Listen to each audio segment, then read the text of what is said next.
Welcome to this episode of Off the Pitch, the podcast where we chat with individuals working within and shaping the game of soccer from off the pitch. Today's guest is Jed Mettee. Jed is the current Chief Operating Officer at the San Jose Earthquakes, and we love chatting with Jed about the storied history of his club as well as what it was like to work in early MLS and how it has changed up to now. We can't wait to share this with you guys, so let's jump into it. All right, welcome Jed to the podcast. Jed, you're currently the COO of the San Jose Earthquakes, but you've been with the club for a long, long time. Would you mind kind of taking us on a little bit of your journey, just so we can kind of get a little bit of an introduction to who you are and how you got there?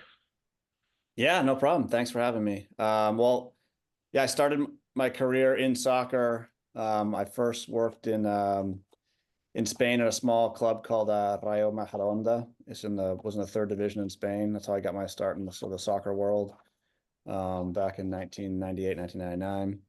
Then I worked at the New England Revolution for 1 year in the communications department. And then I moved out to California in 2001 to be part of the Earthquakes in the early days of MLS. So I started my career like I said, in communications and kind of broadcasting stuff. And over the years, been able to grow that and add on different areas of areas I work in. So the team moved in 2006 to Houston. I was there 2 years, and when the Quakes came back in 2008, I rejoined the team in San Jose in 2008, and have been working here ever since. So I think I'm in year 22 at the Earthquakes. Right, and my key areas of oversight, I guess, are still communications, marketing, community relations, broadcasting, outside event bookings, and then like all the stadium operations, event operations.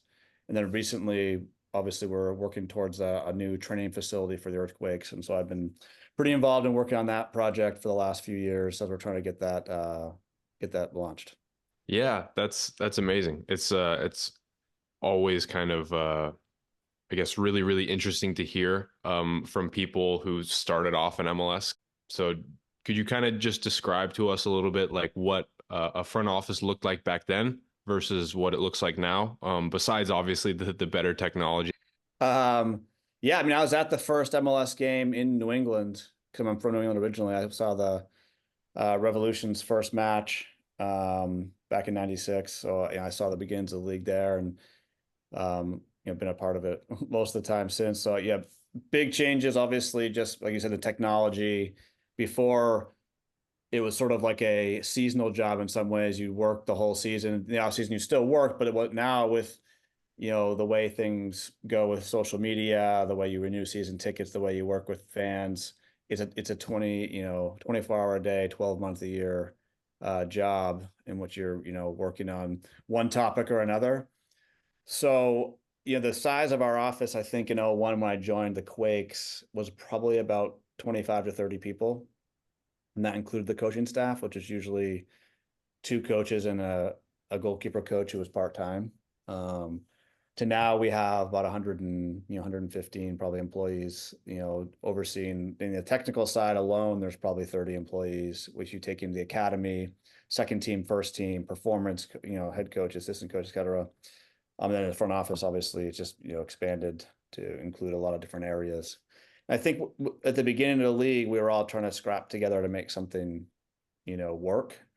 Now we're kind of run more like a business a lot of ways, but on the business side of it. But at the same time, we're still a club that connects and engages with fans directly on a daily basis. So you have to have that mentality that you're part of the community, you're engaged in the community. So you never lose what we had at the beginning, which was that grassroots level focus on the fan and on that engagement. So and the nice thing about San Jose is that we're celebrating our 50th year here with the Earthquakes. They started in 1974 in the North American Soccer League, which is the predecessor to MLS.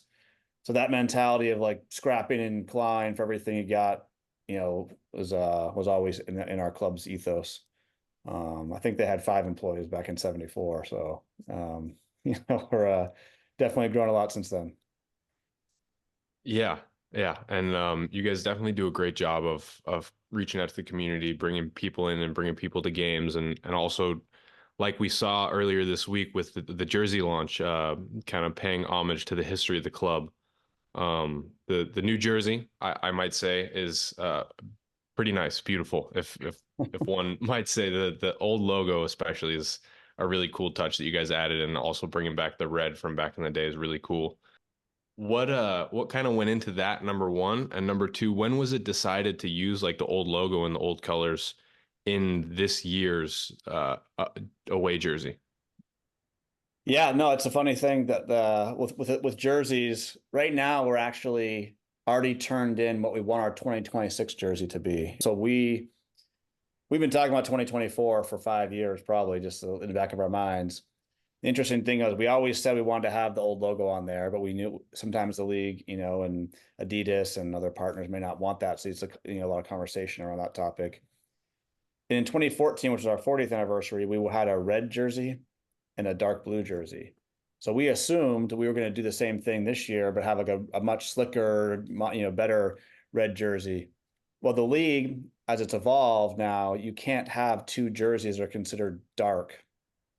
You have to have a light colored shirt and a dark colored shirt. So the red, if we had gone red, it would have to be a really light red, almost like a salmon red, maybe, or even lighter, which isn't our red. So instead of kind of changing our red to match to make a jersey, we decided to go white and kind of throw it back to like the George Best era, early 80s, late 70s Quakes jersey, make it kind of traditional, got a couple nice touches to it, and go with the old logo, which those old logos, when you see it, maybe in 1985, you're like, this logo is not as cool as it should be. But then like as time goes by, you look back, it's like, wow, that stuff, that gear is awesome. We kind of saw that with the Clash in 2016. We did a 20-year reunion with the Clash in 2016. We were the Clash from 1996 to 1999, and people love that gear. But in '96, no one liked that gear, but now it's popular. So that process with Adidas is lots of internal conversations. Talk to Adidas, give them your ideas. You fill out a brief that you send them, and then they take that brief and come up with ideas and build your jersey.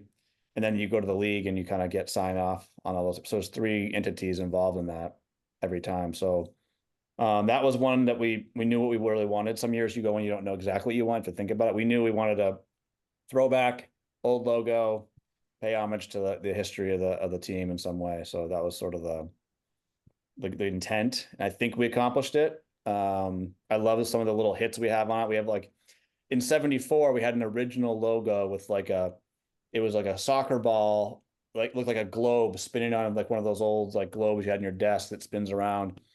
That was the original logo for 1 year. And then the logo we have on our jersey now is the one they made in '75. So we had a little jock tag on the jersey that has the 74 logo on it. So pretty nice. One of the things you touched on earlier, and we'll kind of stay on the topic of the team's history. As we all know, the team moved from San Jose to Houston in 2005, and obviously for the players and coaching staff, it's kind of you go and you have other teams to look at, and you've got other kind of options and stuff. But for the front office, I'm sure that they were given the option of following the team to Houston, but being more on the business side of things, it doesn't exactly transition as smoothly. How exactly does like the impact of a team leaving an area, even though I know that hasn't happened very often, but how does that impact felt inside the front office of an organization? Yeah, I mean, it's obviously very rare that happens. Well, I mean, at the time in '05, it was pretty rough, but like we spent the whole back half of 2005. I mean, 2005, like think we're going to leave, we had meetings with ownership. Oh yeah, we're looking for an owner. We're not sure what's going to happen. We're trying to sell you, but we may have to move you, et cetera. And, but at the same time, down the field that year was like the greatest year we've ever had almost in the regular season. It was one of the most fun. So you kind of live in the moment and you build things that give fans that joy in the moment as opposed to like long-term planning. So that was, in that way, it was kind of fun. You didn't think about, what happens in the long term. You thought about that moment and how to maximize it. So for me, from a pure enjoyment standpoint, 2005 was probably one of the most enjoyable years. ever had. I think on the business side, it's just impossible to keep sponsors, season ticket holders when there's all this threat hanging over your head that you may move. And I think what happened in the return too is that we returned so quickly.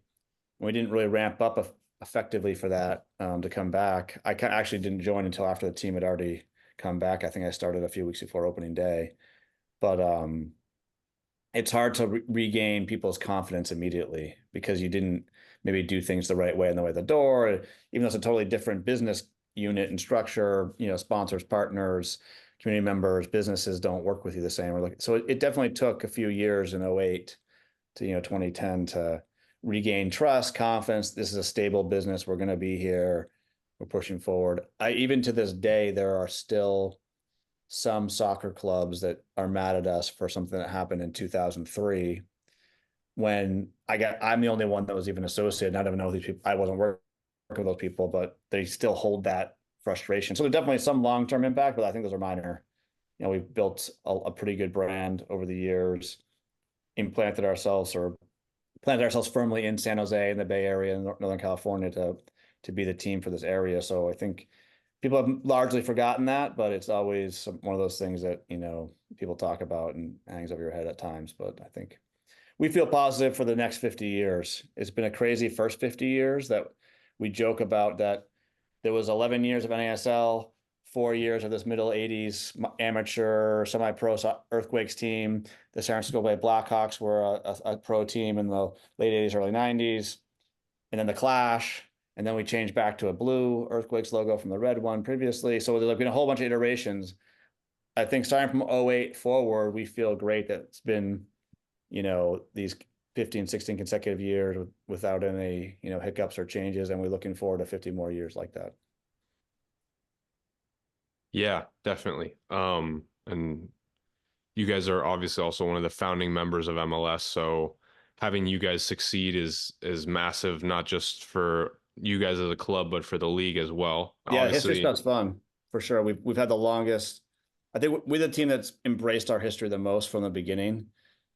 It's like it's actually, I think in 01, wow, my first year in San Jose as a PR guy, we were gonna play in that era there was like A League was the second division, and you had an affiliation with different A League teams. You had to play a game in their market to help support their team with like a one MLS game versus a League team. And our two games were against Portland Timbers, Seattle Sounders, which those teams were in the A League at the time.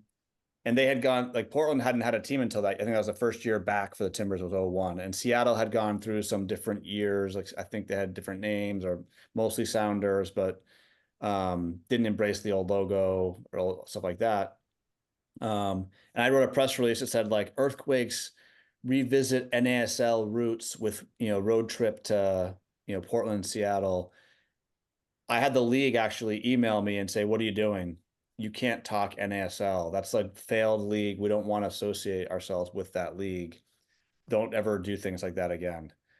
And so like we were kind of pushing the buttons of the league a little bit at the time. But I would continue to do little things. We had a 2004 30th reunion at our stadium. We had a 2001 little mini reunion of players, and I thought they were great. And then when the Seattle came into the league and kept the Sounders name, it kind of helped push the league a little bit. Then Portland came in and kept the Timbers name, and then the Vancouver Whitecaps came in and had so all that, then inertia just, made the league realize, hey, it doesn't matter if you embrace the old or the new, you can be new. There are a lot of ways to succeed in the league, So now I think Seattle and Vancouver and us are all leaning into our 50th anniversary celebrations this year with, a new look for Seattle, Vancouver doing some old logo stuff, and us doing a huge push here. So, that's all changed, but definitely we were the pioneers on embracing our history. And this is actually a guy just wrote this book, the 50th anniversary book for the Quakes that came out, about a week ago out here. It's one story from every season in Earthquakes history from 74 to 2024, basically. So that's pretty cool. That's on sale. We're giving out a bunch of those to fans throughout the year as well. Has there, mentioning the PR wrist slap that you got, has there been any other league or corporate partner wrist slaps like that that you Oh can man. that you're allowed Not to about the share? NSL stuff, but I definitely am a person that I'm like a club mentality first, league second. So sometimes I am really excited about something that's going to be very specific to San Jose that is not purposely against anything the league's doing, but sometimes I don't think about, or I didn't when I was younger for sure, just how that might go. Yeah, I have to get a little think on that on my wrist slaps with PR. No, most of the time it's praise because I'm so good at my PR job, but I think it's funny because the league was 10 teams, so the things you did in 01, 02 kind of were magnified because you could see what each team. Oh, I saw what Chicago just did. I saw what San Jose did. LA. Now there's 29, going to be 30. No one can keep their eyes on that stuff anymore. So like you're reporting what you're doing, but like you're a little bit, with a little more air cover, a little more actions happening. Um, I did get a wrist slap on this logo to get on our jersey. I think a little bit. I pushed pretty hard. I pulled all the levers I could to make sure that happened because I think it would have been a fail if we hadn't gotten that jersey the way we wanted it. Yeah. Yeah. And on that note of like the club working with the league and maybe other clubs, one thing I've always been curious about is if there's any like cross club collaboration of any kind or like committees to help like each club grow, because it's like sports in general is such a different industry, obviously, where if you think about like the tech companies or any kind of local service based business, like the same companies are fighting for the same customers. Right. Like they're competing for market share and dollars, but that's not really the case in sports. It's more like the competing is on the pitch, but there's this whole business behind it that the customers, are fans and ticket buyers and people buying apparel. You're not necessarily competing with, Philadelphia for those fans. So is there anything that the teams do together to like, this worked for us to grow our fan base? Can you do this? Because you would think that anytime a team grows, like the way Miami are growing, that the league is growing at the same time, So that's just one thing I've always been curious about if there is any cross club. No, you nailed it, right? I mean, it seems like you're an insider here. No, I mean, I definitely think one of the things the league has done well, on the soccer side, it's compete, compete, compete. Don't tip your hand to anything, whether that's tactics or who you're playing in the game or how your trades, etc. From the business side, the league's done a really good job of like facilitating conversation or at times having conferences or events where you can interface and network with your colleagues from different teams. And like every time you do one of those, you take away a great idea. It's like, oh, Kansas City grew their database this way. Oh, that's really interesting. Let's like talk about that. Hey, these guys have a cool college program for ticket sales. Hey, we really like how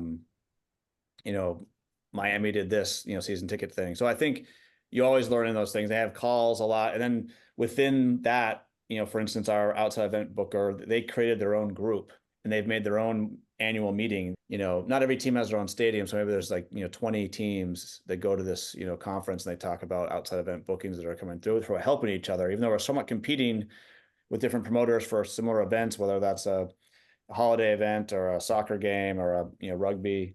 But you're all working together to see if you can all succeed. So I think that's been great. I don't know how it is in other sports leagues, but MLS definitely got a lot of support from the league officials plus your colleagues, other teams. Nice. That's good to know. Yeah, I was totally 50-50 thinking if that was going to be a yes or a no. But I'm glad to hear that there is that. I think especially in MLS that there's a little bit of mentality of like we were the upstart and we're still the upstart pushing into the sort of the established sports leagues.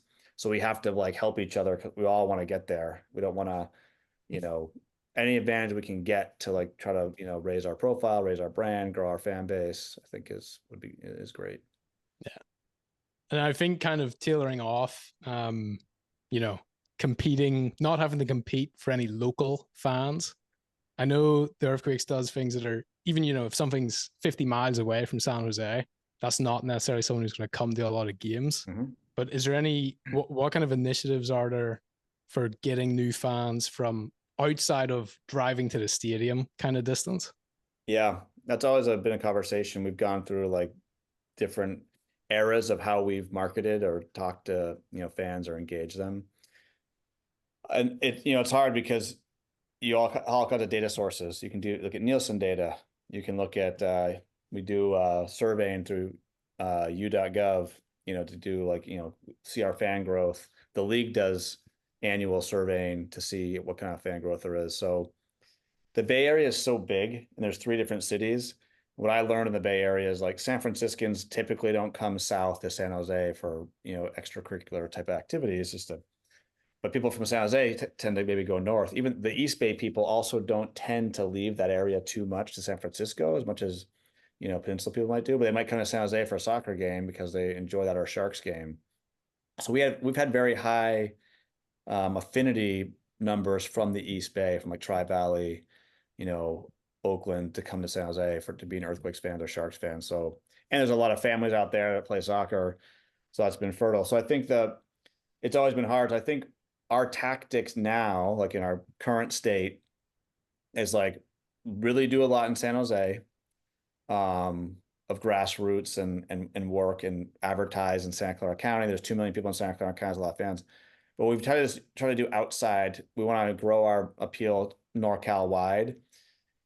Our goal this year is to be in 50 zip codes across the Bay Area. So essentially 50 communities. And so an example of that is in San Leandro 2 weekends ago, we helped support this new indoor soccer facility. It was a little storefront that wasn't built for like an indoor soccer. I mean, but this local guy who was connected to one of the people in our office, because they both played soccer at Cal State East Bay, was trying to build it. We gave a monetary donation. We went out there and helped do the grand opening. We promoted it, and we're even giving a little guidance on running it. So they've opened up a little indoor soccer thing, and probably it's about 20 feet wide, 25 feet wide by about 100 feet deep, maybe 200 feet deep. But it's not very big. It's like 4-on-4 for little, younger kids, maybe 5-on-5 for younger kids, 4-on-4 for older kids. It's an awesome little center. Like, we help support that. We want the center to get, like, kind of help leave a legacy of soccer and help, create fans of the Quakes, down here.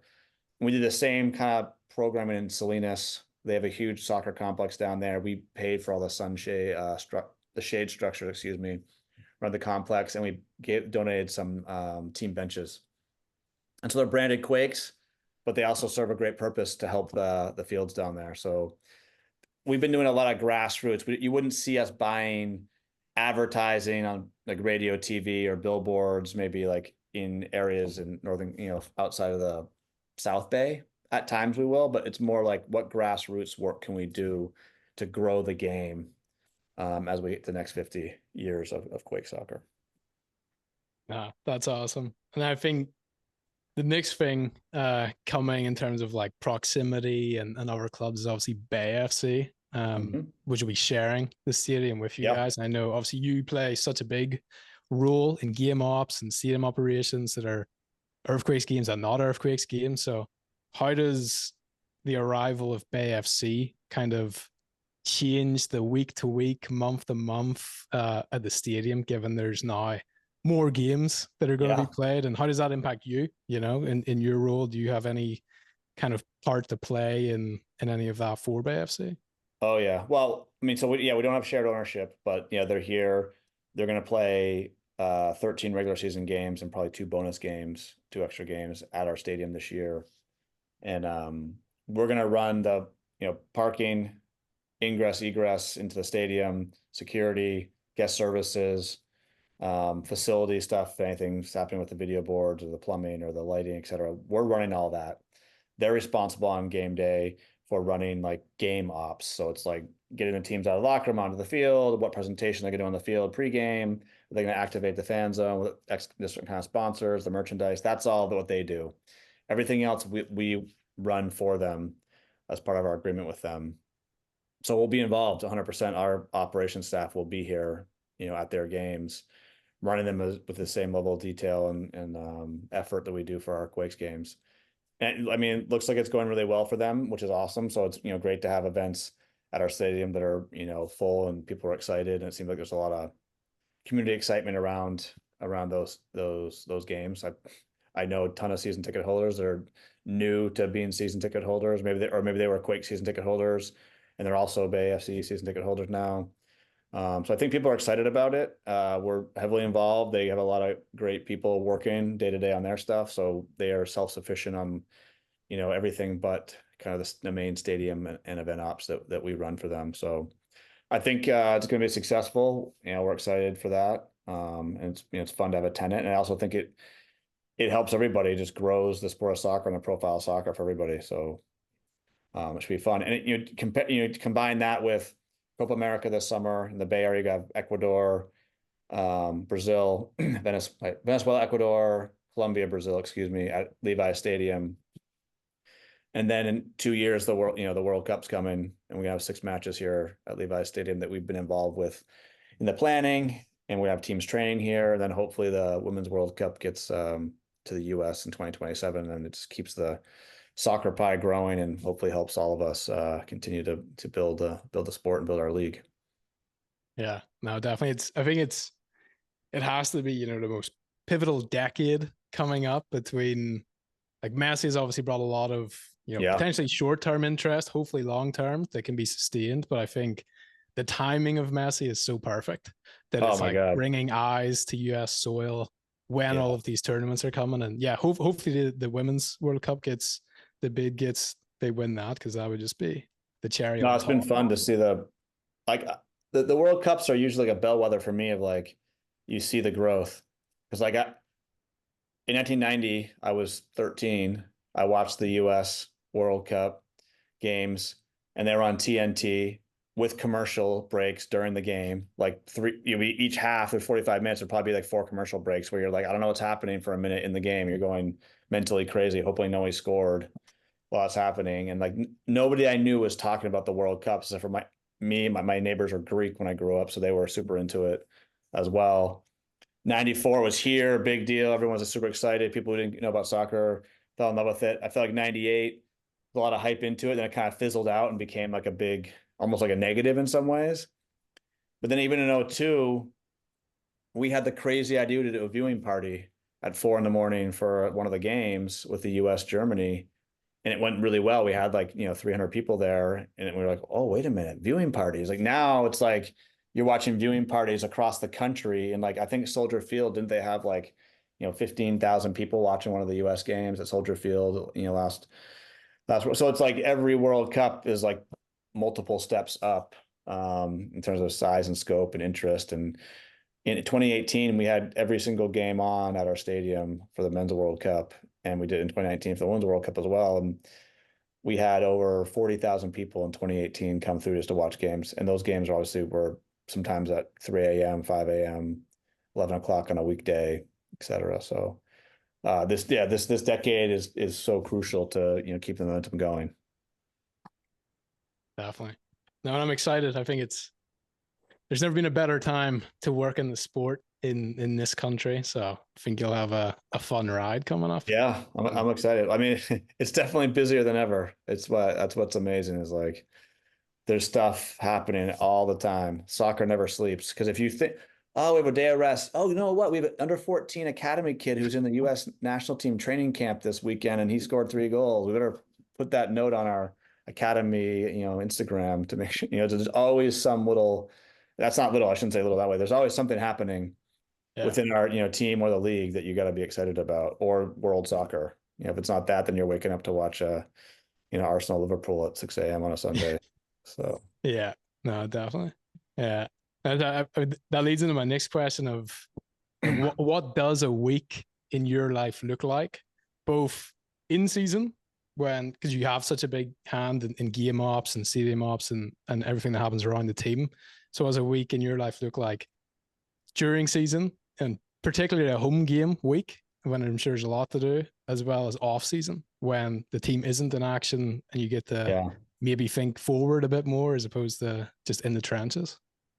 Yeah, I think when I started, it was like in season was my life, because I was PR. I traveled to every game and I worked all the home games, et cetera. And then in the off season, the team players, usually maybe like 4 or 5 players are in market, the rest of them are gone. You have a couple, working, but you're planning some stuff for next year. But now, because of what I'm involved in, basically there's no sort of work off season. You're constantly doing something. Like you said, it's the off season's planning, but it's not very long. So you have to start planning for the following season, probably by like, we start renewals of season tickets in July of the previous year.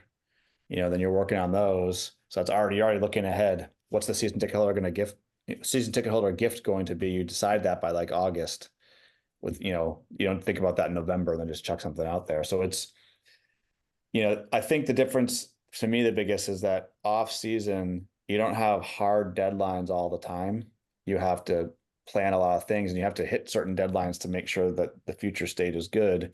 But in season, it's like that game is happening on Saturday, whether you want it to or not. So if you're not ready, you're going to be in trouble. So you have to have the stadium ready. You have to have the marketing ready. You have to have delivered everything you need to do.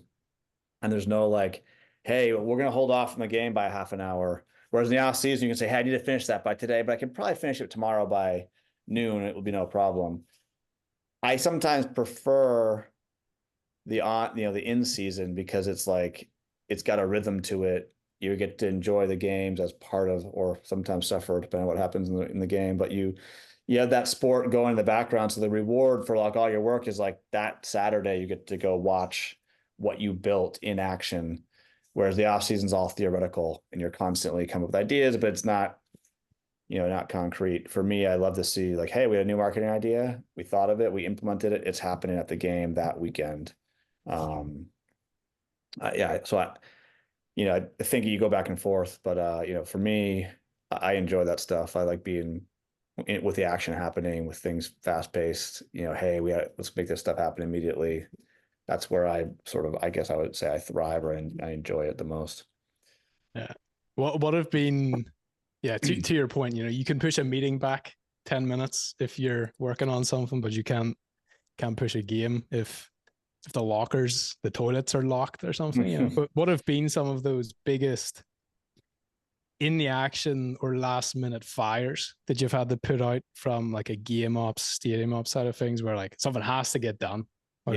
Big fires. Well, I've had a couple of funny ones. Like back at Buckshot, we didn't control the stadium. So I was at Santa Clara. We played there for 7 years. And they were great partners, but they also just kind of gave us a stadium and said, just, you're in charge. There was no IT person on site. So one game, 3 hours before, 4 hours before, no Wi-Fi. There's nobody necessarily on call, but I had worked at Santa Clara, so I knew one of the guys. So I called him on his cell phone. He was not happy with me, but I got him to log in and reset the system properly, and we had the Wi-Fi back on. I don't know what would have happened if I didn't know that guy. I don't want to think about that. I'm sure we found out some solution. That was simple compared to, I can't remember the time of year in 2014, but the stadium lights did not go on. It was a game where it's daytime, so you didn't notice at first. The lights kind of turn on as you're getting towards kickoff, and the lights didn't go on. They didn't have anybody on site, and it was locked. You couldn't get into the thing. So we were already talking to the referees about, and in the way that broadcasting works, you have to have the lights on to create the proper lighting for a TV broadcast. You can't just play with no. I mean, you could, but it would impact the broadcast, and so the league doesn't allow that. So I think with about 10 minutes to spare, a guy showed up and unlocked the light cabinet and turned the lights on. So we were nearly toast on that one. I think the thing that happens at our stadium here sometimes is that we haven't had anything where like, hey, the game wasn't going to go off. There was something, wrong. I think there's just always little things that just come up that, oh, a bunch of the magnetometers in front are broken. We got to close those. Now there's a backup, but hey, can we move people to this other gate? And like you're on the fly trying to change the flow, or like, hey, it's this parking lot got full. We got to adjust and send people from who's supposed to be in this lot to another lot. And on the fly, you got to work through that. And I think, you guys got to be used to that. Sometimes it gets stressful in theory, but you just got to push through it because there's going to be a solution. You got to think on your feet and just make that solution happen. So I think, most recently, this hasn't affected the games yet, but that windstorm from 2 Sundays ago or 3 Sundays ago now knocked the power out. It wreaked havoc in the stadium. It broke things that we didn't think were breakable. So we're fixing all those. They're gonna be fine for opening day. But if that storm had happened the game, we have a home opener on March 2nd. If that happened on March, 1st or February 29th, we wouldn't be fixing everything that we needed for the stadium. We'd be scrambling things together. Because that was a, very impactful, lights were shaking, all kind of stuff. So that was a major storm. So that's, very rare. So I think Buckshot had the more crazy things. I don't know if in 2004, I think the craziest thing that ever happened was at Spartan Stadium. We were playing Canada in an exhibition game, and I think Brian Ching scored a goal, and I think there was maybe somebody let off confetti or somebody let a balloon go or something, and it hit the transformer down the block and short-circuited all the stadium power and wiped it out. So like the lights just went off, but we were only in like the 70, maybe we were probably in the 50th minute. So it wasn't totally dark yet. So the referees, because it was an exhibition game at Earthquakes versus Canada, they let us play until it got dark. So it almost felt like a rec game or something, like, hey, we're playing and the sun's going down and we can't quite see. Okay, the referee just blew the whistle at the 74th minute. Like, all right, we're done. Let's get out of here. So that was that to me was the funniest, where I was like, what, I couldn't believe what just happened. And luckily that wasn't an official match. Yeah. And I know that you played a big part in getting a game set up at Stanford on an annual basis, and then that becoming obviously California Classico.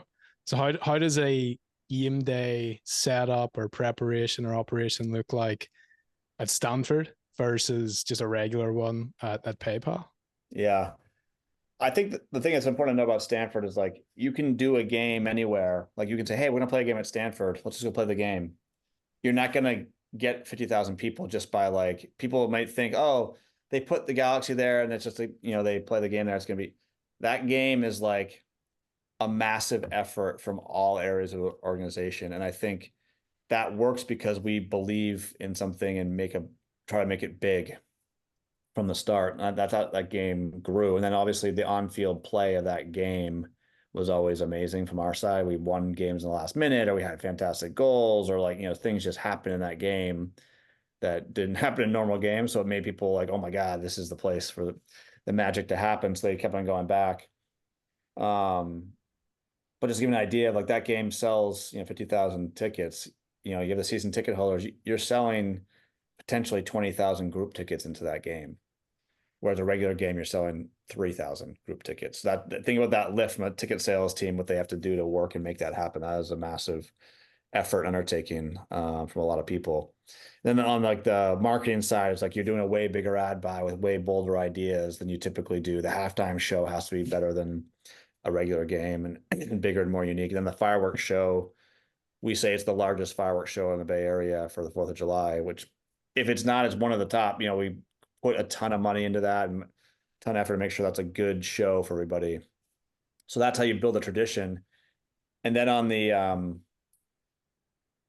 stadium ops side, the first few years were pretty tough because you didn't know exactly how to run the stadium and what you're doing. Now we have people that have been with us for a long time. We've done that game. It's a lot of work for them because you got to move a lot of things from our venue here, merchandise stuff, operation stuff, barricades, up to their venue, and you're working with a whole new group of people for game day staff, ushers, and security. But I think it's a great partnership. So the people at Stanford have been there a while. We've had ops people on our staff for 5, 10, 15 years, depending on the people, and they know what they're doing. One of the biggest things that saves us now is we rent the digital field boards, or the electronic field boards, whereas before we used to take ours from our stadium, pack them all up in like U-Hauls, take them up there, unpack them all. And they were not light. We used to have really heavy, field boards that have to move. That would probably take 8 to 10 hours of, labor, maybe more. I don't know the exact number, just to get those field boards moved. That was always and then it was one thing getting them up there. Then after the game, you're immediately breaking those down onto trucks back to our stadium, unloading them, and you're finishing at 5, 6 in the morning. So we made the decision to invest to save our staff that stress, because that was too much. So from 2011 to 2000, maybe 15 or 16, we were transporting the field boards, and it was it was so hectic. So thank God we stopped doing that. Yeah. From a promotional aspect, how far, because if I'm not wrong, I think the Classico game is in June this year.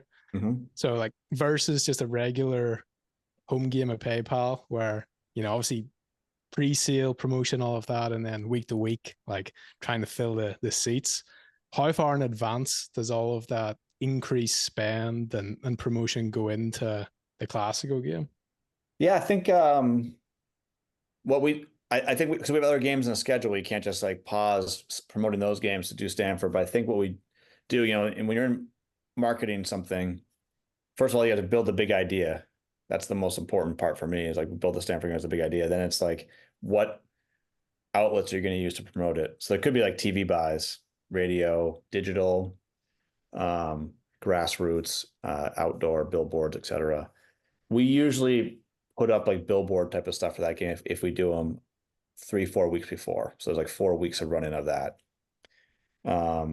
You put the kind of digital around specific moments. So for instance, on that game, we probably do 2 separate 4 packs where like you buy 4 tickets, but you get a special price for them. Hey, you buy 4 tickets for $80, and so the 4 tickets that might be valued at $100, right? You save $20 by buying 4 together, but only on like a 5-day period that we might do in April and May. So around a 4-pack, you put in a bunch of digital advertising to juice like that in knowledge, and so people know about it and buy that package for those 5 days. And we might do 2 of those. So you do 2 big, and then the last 2 weeks running in, you just do a huge digital buy. I mean, people buy tickets so late now. When I first started, people would buy a lot ahead of time, or they walk up on game day, just walk up to the box office and pay in cash. There's almost no walk up now. It's a very small walk up, but there's a lot of late online buying in the last 48 hours before a game. It's crazy the amount of tickets you can move. I think one year at Stanford, we sold 18,000 tickets in the final like 8-10 days before that game, 2019. So that's a little bit of the mix. But in the grassroots side, we start early because it's in the peninsula. We don't do a ton of grassroots up there for like our early season games. But then you get to like mid-April and May, and you're like, hey, we'll go to Palo Alto and promote that game with flyers, with events, with our street team going to, if there's an event in Mountain View or Palo Alto or Menlo Park, we'll show up at that earlier, just promoting Stanford, because we know the peninsula, population will go to that Stanford game for soccer, for barbecues, for, family, for fireworks, so you just kind of promote those things, and then they're part of it. I mean, people show up to the parking lots as the game's finishing just to watch the fireworks. Even so, so there's a lot, maybe some stuff's in advance, some stuff's right at the end.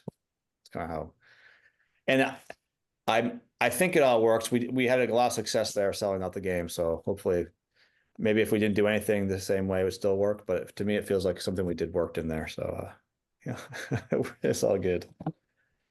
What do you think has caused that kind of shift that you mentioned of like people used to pay for tickets a bit further in advance than they are now? Because I mean, I used to work at that small NISA Bay Cities club, and it was the exact same thing, like this hockey stick of the day before, wondering, and on the scale we were on, it's wondering like, is there going to be 100 people? And then suddenly, 2,000 in the last half a day. But what do you think has caused that shift from like a consumer behavior kind of side? This is anecdotal, but I think it's not anecdotal. This is my opinion, but a lot of people probably would echo this. But I think there's a lot of choices in the world now, things you can do and activities. Like there was before, it was like there was a soccer game, there's a hockey game maybe, but now it's like there's a lot of different things, and there's a lot of ways to learn about those things through. Before, like you had to read the newspaper to know if there was a concert, and maybe you didn't look at it. But now it's like you're just constantly on social media. You can see, oh my God, there's this restaurant's having this special on Saturday night. Oh, there's a concert in Palo Alto. There's a million things to do.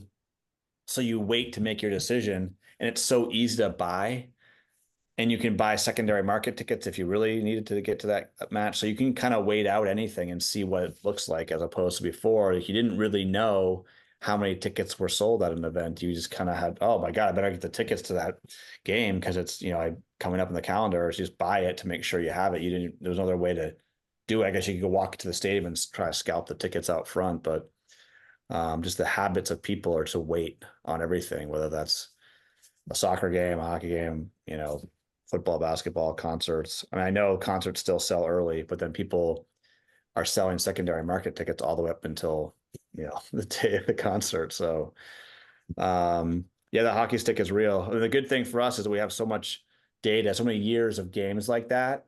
You can see the trend line.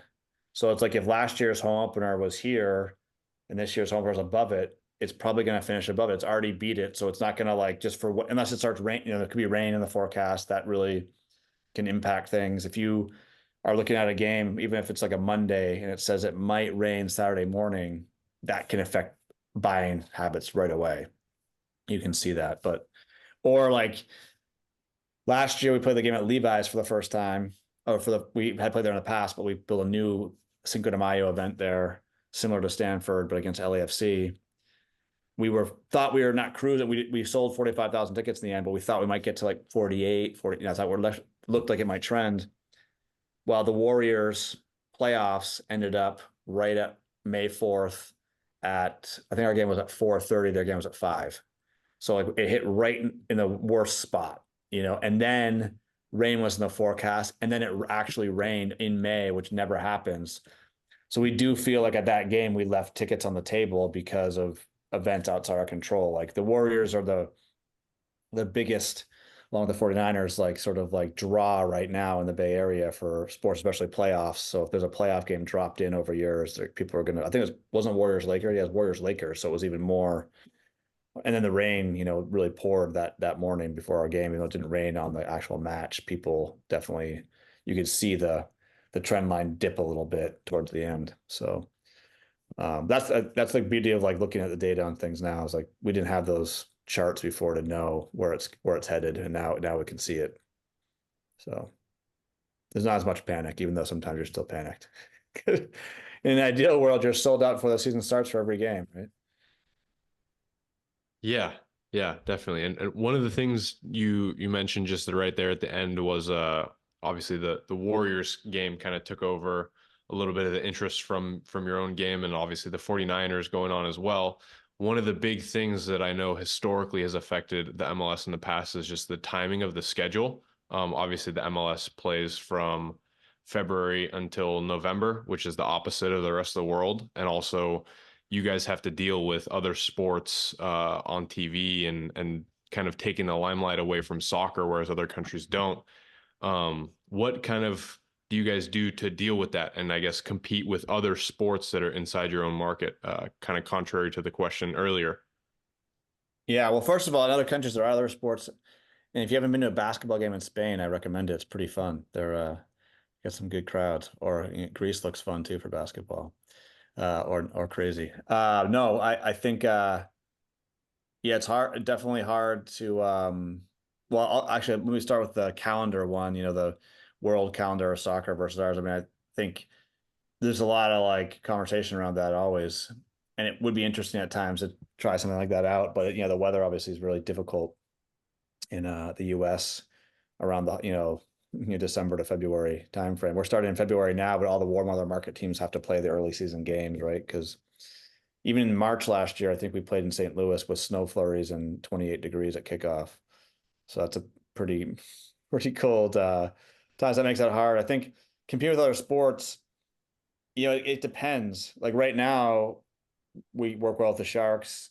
They were helping promote our block party at their game last Saturday to kick off, to be nice. And we do the same thing for them. Chris Wondolowski is going to drop the puck at the Sharks game on Saturday night. So there's a little bit of help you can get from other sports teams. Like, hey, you're doing a playoff game. Niners wish you good luck on their Instagram to their millions of followers. So there's a little bit of boost there. I think that's helped raise awareness around all sports because other teams are doing it and all helping each other and talking about it. But yes, if there's competition of we're playing the same time exactly as a big 49ers game or Sharks playoffs, it's just going to be difficult. I know in 2010, the Giants were heading towards the World Series in the World Series right when we were getting to the playoffs. I think their game 2 of the World Series was, or maybe even game 3, was the same night as our first playoff game at the same exact time. So like, not only is that, like, it took up our TV broadcast partner. We lost TV. We got into the auxiliary channel for TV, so you're almost hard to find at that point. So your ratings take a dip, and then we still sold the game out, but you see more no-shows, or people aren't quite paying attention, or they're leaving early. That can definitely impact. I think that's true for anything. I remember watching a University of New Hampshire hockey game when I was 10. The Red Sox were playing the Mets in the World Series at the exact same time. We were all at the hockey game, but all listening on the radio, and no one was really paying attention to the hockey game. When the Red Sox went up, everyone was cheering in the stands, and the hockey players didn't know why that was happening. And, so that's been going on forever. I think it's fun to be able to support your fellow teams in your market, but at times, like last year, you're like, oh, couldn't that Warriors game just be a 7:30 tip so people can come watch our game and still go to watch that game at the same time? But you just gotta. Actually, I do remember, I think it was 2016, the Warriors game 6, Klay Thompson, like 40 points to come back against OKC. That was during a regular season Quakes game. So at halftime, we put the game on the video board, and our sponsorship team wanted to do a contest for some sponsor, and our president said, no, just leave the game on. Don't worry about it. We'll squeeze the contest in, but don't show anything on the board. So the contest was happening, but everyone was watching the video board. And that basketball game maybe had 5 minutes left as we were going to start the second half. And so we're like, we got to go back to the video board showing our sponsors in the game on it, the Quakes game, because it doesn't make any sense not to. As soon as we took that thing off the board, everyone was like, oh. And they actually went out of the stands, because on our concourse, you can watch the club TVs. So we had about 2,000, 3,000 people standing on the concourse watching the Warriors OKC game for the 5 minutes of the second half, and nobody watching the Quake. I said nobody, many people not watching our game, and so it's a memory. It's in some ways funny, in some ways frustrating, but everyone came back in for the last 30 or 40 minutes of the game and watched our game. But it definitely was a hard balance to do there. It was a playoff game for a historic Warriors team that I think that was a team that won 73 games or whatever. So yeah.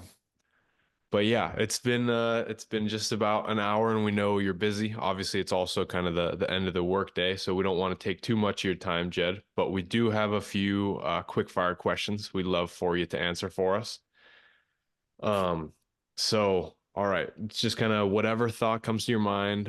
First word, first sentence, just as fast as you can. Okay? Hold on one second before you go.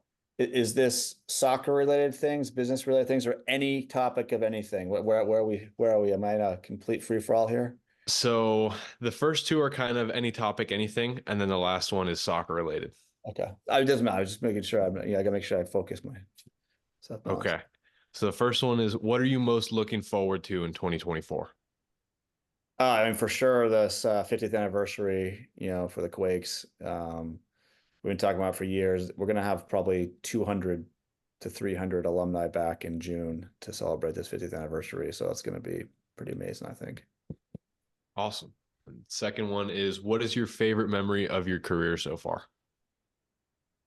Well, it's funny, for me, people, I've been working here when the team won 2 championships, which are both amazing. And, you would say it. It's weird how, because you get kicked to the teams, in 2001, the team went to Miami on the road in the semifinals of the playoffs. And it was at that time you had to it's a best of 3 sort of, but anyway, we both had won 1 game. We had to win the last game in Miami, and it went to overtime, and Troy Dyack scored a header in overtime. It was a small period, maybe 3 years, in which they did golden goal overtimes, or maybe 4.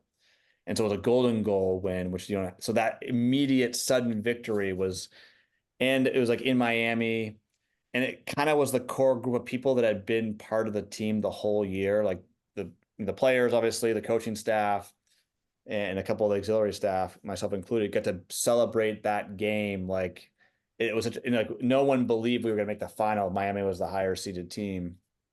So winning the MLS Cup was probably like better, but that moment of like that sudden death win in Miami, I'll never forget that, because it was like just the core group of people that had been there all year traveling every road game was there for this, and like unexpected, amazing win. And Troy, had been injured a ton, and like so that for him was like capped off like this unbelievable year of a comeback for him, and a lot of guys were involved in that. So it was just that was fun. That's probably the one I remember. But there's so many other things, big and small, that you remember throughout the years for sure. Obviously, championships, open the stadium, a bus ride after a road win were always also fun. So things like that are things you never forget. Yeah, and yeah. All right, next quick fire question here. We're gonna go. What is your favorite rivalry in the MLS outside of the Cali Classico? Oh man, outside the Cali Classico, favorite rivalry. Probably Portland, Seattle seems like one that's like in the Western Conference, always good back and forth, big fan bases, kind of like rainy, hard games. I think that, probably the one I would point to. All right. Awesome. That's definitely one of the better rivalries, definitely in the league. But what do you got? What's your favorite rivalries? If I throw it back at you outside the Cali Classico, Matt, I'll let you go first. I mean, I would just say the sub secondary, poor man's Cali Classico down in LA.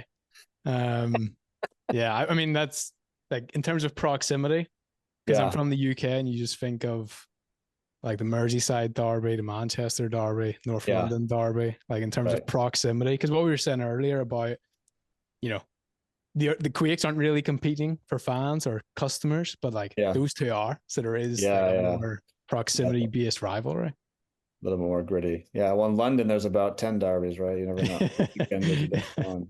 Yeah. And then I think my answer is probably a little biased, but I'd have to say the hell is real derby. Yeah. I was at that. I think I was in Columbus in 2021 that was a good one there. It was back and forth. I think Columbus won. Oh wait, Columbus lost that game, didn't they? 3-2 maybe. That was a fun game back and forth. Thank you so much for coming on and answering all of our questions and being a wonderful guest. We really couldn't thank you enough for spending some time with us to kind of pull back the curtain on what it looks like in a front office and behind the scenes of a professional sports organization. Cool. Thanks, guys. Really appreciate it. Nice to meet you, Matt. Thank you. Thanks, Jed. Good to meet you too. Appreciate it. Thanks for tuning in to this episode of Off the Pitch. If you liked what you heard, don't forget to drop us a follow or subscribe on your favorite podcasting platform. Your support truly means the world to us, and it helps us bring you more of the stories that you love from the business world of soccer. And if you have a moment, please also drop us a rating or a review, as it helps us understand what you like, and it also helps other like-minded individuals find this podcast. See you in the next episode.